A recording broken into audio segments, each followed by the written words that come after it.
Hey guys, it's me, Eric Arcadian, and today we're talking about fluid condensers.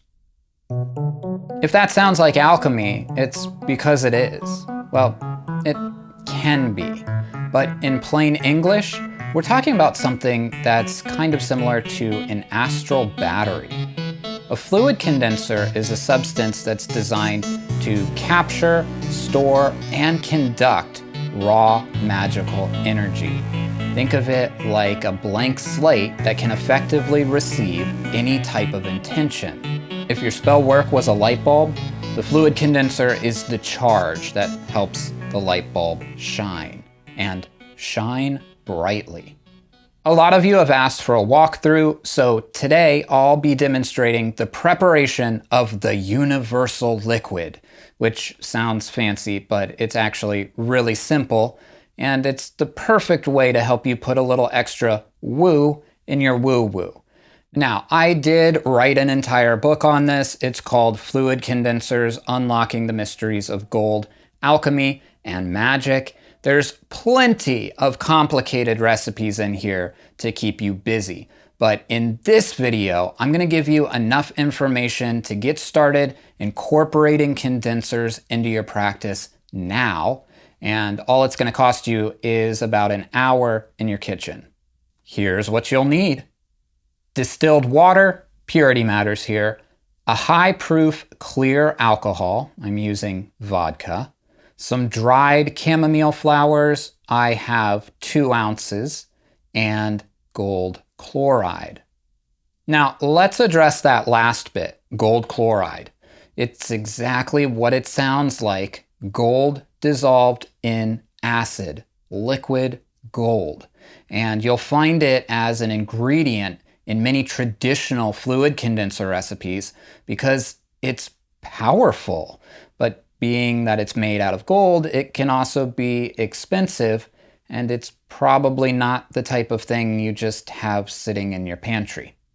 If that's a deal breaker for you, don't worry. Just watch until the end. I'm going to give you a method for a quick and dirty substitute that you can make with stuff you probably have laying around your house. Now, let's head back to the kitchen. Alchemy lab, where I can show you the sophisticated equipment we'll be using today. And that includes a pot. Make sure this has a lid, a strainer, and some cheesecloth. You might also want a couple of extra bowls or containers to aid in the straining process. Okay, let's get to it. At first, this is going to seem very similar to making tea, but we're not making tea. Okay, I'm going to start by putting all of my chamomile into the pot.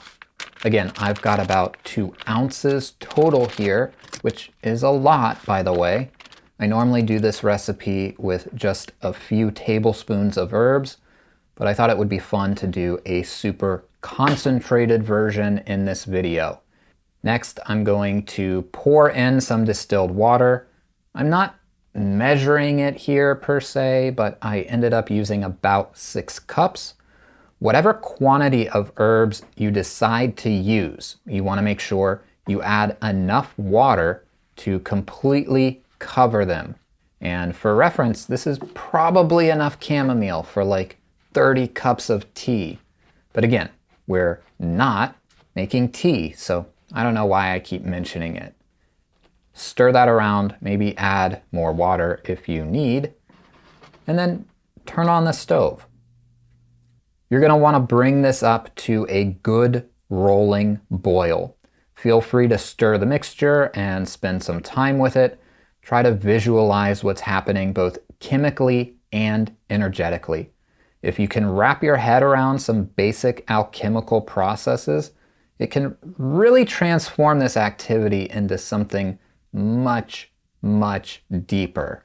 But if you can't, don't worry about that for now, because there's layers to everything we do. Like an onion? Yeah, like an onion. Oh, be careful not to let your pot boil over like me. It doesn't hurt the fluid condenser or anything, it just makes a mess. I guess I got a little wrapped up in my alchemy thoughts. Here, let me clean that up. Anyway, once you hit that rolling boil, reduce the heat, cover the pot, and let it simmer. Oh man, didn't I say reduce the heat?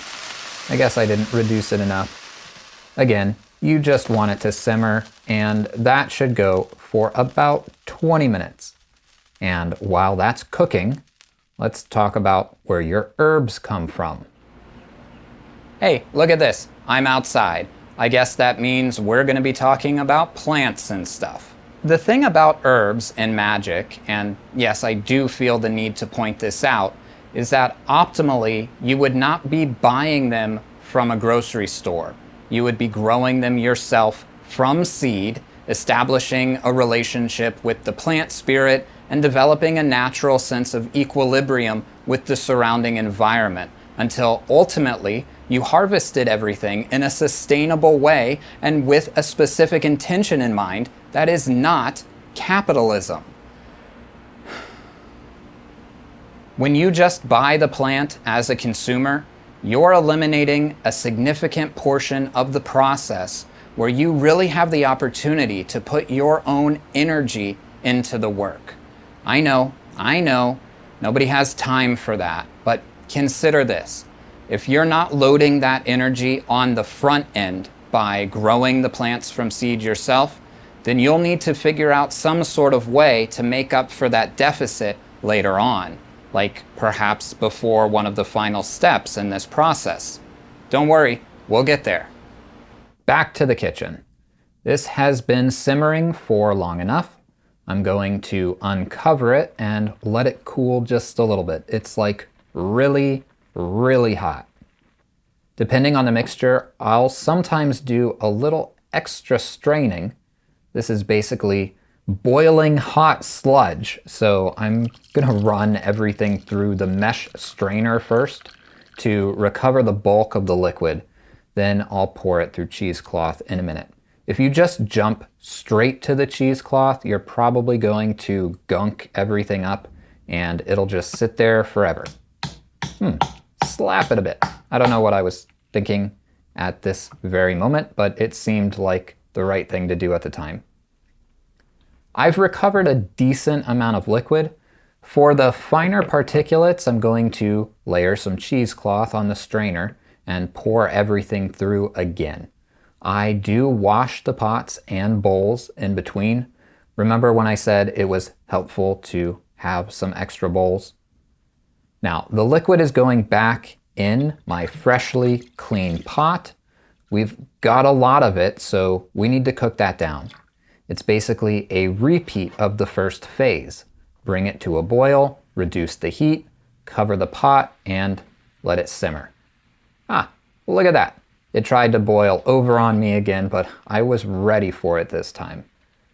Okay, optimally, we want the liquid to reduce by about half. That can take a while. At minimum, you should let it cook for another 20 minutes, but probably for significantly longer. This is a good time to take a break. I made a sandwich and then I ate that sandwich because alchemy makes me hungry. But if you're making condensers as a group, this is a great time to raise some group energy with the group mind. So bang on some drums or dance or chant or just get to know one another better by talking. You'll probably notice that some very interesting conversations tend to take place around this moment. And also, the whole house probably smells very much like chamomile, which is nice. I am satisfied with my boiling. Let this cool for a little bit, and this time, since it's just liquid, I'm just gonna jump straight to straining it with cheesecloth. Now, you wanna take a look at how much liquid you have, measure it if that helps you. We're going to add an equal part of alcohol here. So, for instance, if I had 1 cup of liquid, I'd add 1 cup of alcohol. In my case, I'm adding a lot of vodka. Don't get any ideas here. This is not for consumption. Don't worry, it's just the cheap stuff. Now for that special ingredient, gold chloride. We add this by the drop. Something like 10 drops is plenty, but you can add less if you need to. You can see this is actually having a chemical reaction as it gets added, which is evidenced by that slight color change where it hits. Be careful not to get this on your skin or anywhere else on your body. I've yet to make that mistake, but it is acidic, so it probably wouldn't be a good thing. If you plan to add a drop of blood or other bodily fluids to your condenser, which is a very traditional part of the process, now is the time that you do that. But if you plan to share your condenser with anyone else, please skip this step. I think it goes without saying, but DNA should only ever be added when you will be the sole operator of whatever type of magic is being performed. Once all of that is finished, well, you're not done yet. You've made a weird, funky liquid thing, but you haven't quite made a fluid condenser.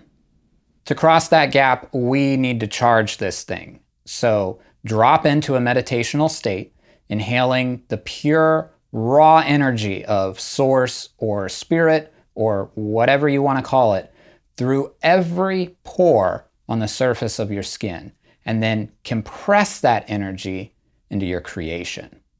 This is not about a specific wish or intention. It's raw energy, endless possibilities.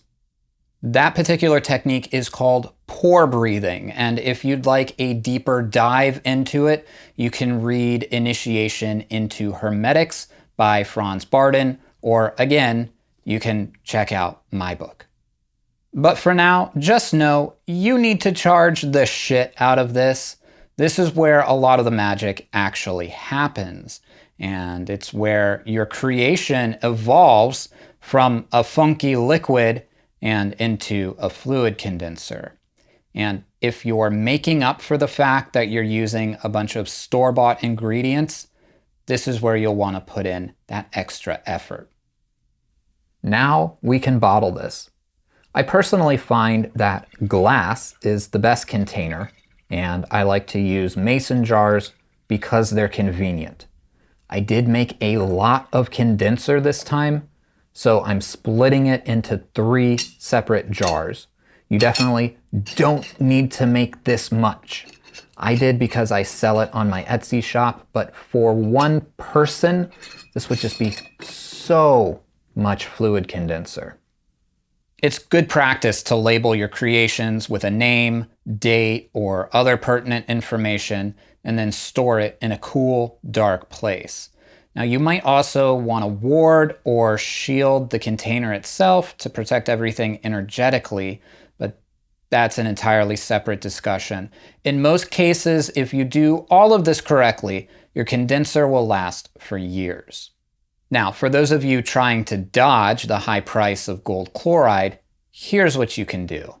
Remember that gold is symbolically linked to the sun. So we're going to play with that idea just a little bit. You'll need some sort of object that reminds you of solar energy. If you have a piece of gold jewelry like a ring or a bracelet, that will work very well, but maybe you have a crystal like a piece of sunstone or something. It can be anything as long as it truly reminds you of the sun. Take that object, put it in a jar of water, and then set the jar outside in direct sunlight for an entire afternoon. Once that's done, you can bring it back inside, remove your object, and just focus on the water itself. Charge it using the pore breathing technique, but this time, instead of focusing on the raw energy of spirit, focus on charging it with raw solar energy and golden light.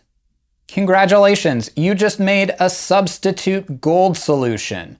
There's more techniques like that in my book, but I've used this one multiple times and it is quite effective.